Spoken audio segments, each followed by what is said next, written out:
नमस्कार।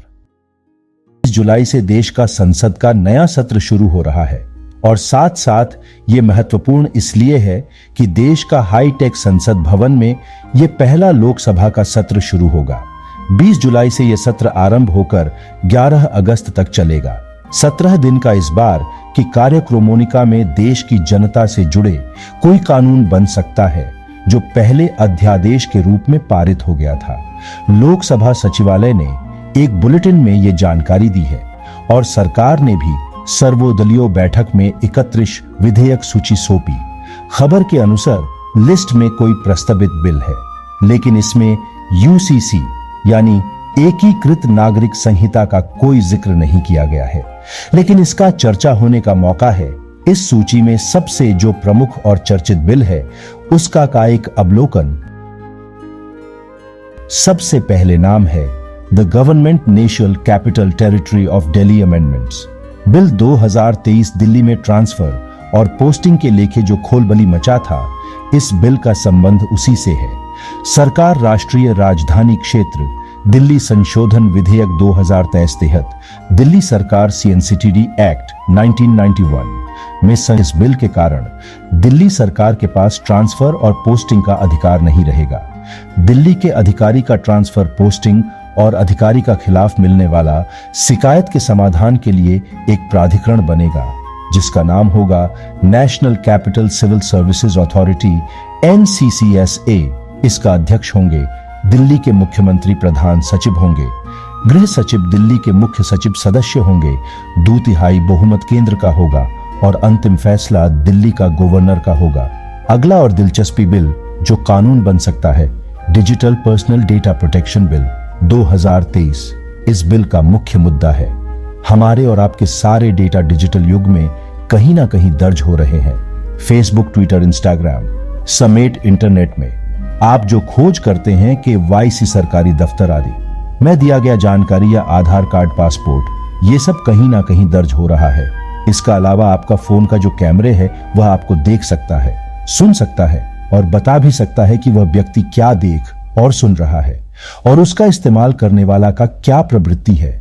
इसलिए हम लोग जो चीज का आलोचना करते हैं या फेसबुक, इंस्टा या इंटरनेट पर ढूंढते हैं, उसी प्रकार के विषय से हमारे पेज भर जाते हैं। फोन ने आपका कीवर्ड समझकर कंपनी या इससे जुड़े संस्थान को खबर देता है कि यह व्यक्ति इस चीज की खोज में है। इसी तरह हमारी जानकारी के साथ और मंजूरी के बिना हमारी डेटा दुनिया में जगह जगह जा रही है। इसलिए हमारी डेटा की सुरक्षा के लिए सरकार एक बिल लेकर आ रहा है, क्योंकि अभी तक देश में डाटा प्रोटेक्शन कई कानून नहीं है। 2017 में निजता के अधिकार को मौलिक अधिकार के रूप में घोषणा किया था और डाटा प्रोटेक्शन का कानून बनाने का प्रोसेस आरंभ हुआ था। इसे पहले 2019 में सरकार डेटा प्रोटेक्शन कानून संसद लाया था, लेकिन विपक्ष और साइबर एक्सपर्ट ने इस कानून में सुरक्षा का पर्याप्त प्रबोधन नहीं होने का आपत्ति जताई, जिसके कारण ये कानून पास नहीं हुआ था। इस कानून से निजी डेटा का कोई दुरुपयोग करेगा, उसका सख्त से सख्त सजा और 150 करोड़ तक जुर्माना होगा। इस बिल पर विस्तार से विचार विमर्श के बाद संसद के संयुक्त समिति के पास भेज दिया गया था। समिति ने 2021 की 16 दिसंबर लोकसभा में रिपोर्ट पेश की और इसमें 81 संशोधन और डिजिटल इकोसिस्टम में मजबूती लाने के लिए 12 सुझाव सिफारिश किया। पुराना बिल वापस ले लिया गया और नवंबर 2022 में नया बिल का ड्राफ्ट आया और 5 जुलाई 2022 इसे मंजूर कर दिया गया। ये कानून हमारे डेटा को देश के भौगोलिक सीमा अंदर और बाहर सुरक्षा देगी। बायोमेट्रिक डेटा का असली हकदर के नियंत्रण में रहेगा और दुरुपयोग से बचेगा। ये कानून लागू होने से हमारी आंख और उंगली की बायोमेट्रिक निशान लेने के लिए हमारी से अनुमति लेने होगी। किसी भी व्यक्ति और संस्थान को बच्चा के नुकसान देने वाला डेटा को सेव करने के लिए निषेध होगी। किसी भी कंपनी और संस्थान बच्चों का डेटा एक्सेस करने के लिए उनकी माता पिता से अनुमति लेनी होगी। पर्सनल डेटा सिर्फ सही उद्देश्य के लिए प्रोसेस किया जा सकता है जिनके लिए उनकी सहमति दी गई है। सरकारी एजेंसी को कुछ छूट के साथ डेटा हासिल, परिवर्तन, डिलीट करने का अधिकार भी रहेगा। विज्ञापन संस्था और सोशल मीडिया और डाटा इकट्ठा करने वाला को यह सुनिश्चित करने होगा कि बच्चों का डाटा ट्रैक नहीं किया जाएगा और सभी डाटा सही उपयोग करने के बाद डिलीट कर दिया जाएगा। ये बिल लोगों को डाटा हासिल करने, बदलने और दिक्कत होने पर शिकायत करने सुविधा रखा गया है।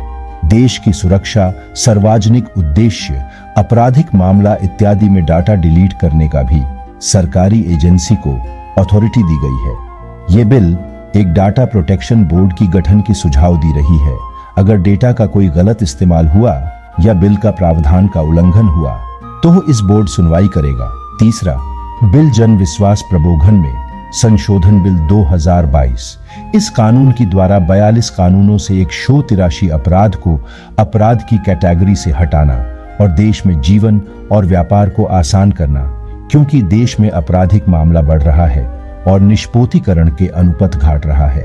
बिल में साजा की जगह 25 लाख तक जुर्माना लगाया गया है।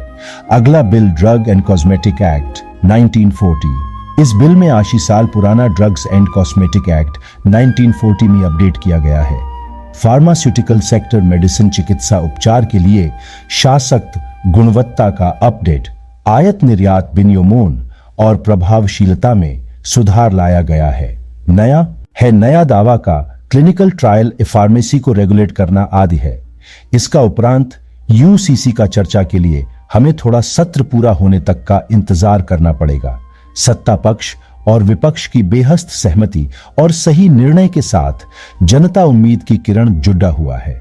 हर बदलाव हमेशा फायदा और नुकसान के साथ आता है। समय ही बताएगा ये नया बिल हमें कितना सही रूप में, सही दिशा में अगुवाई करेगा और साथ साथ किस मात्रा तक की उलझन पर भी डालेगा।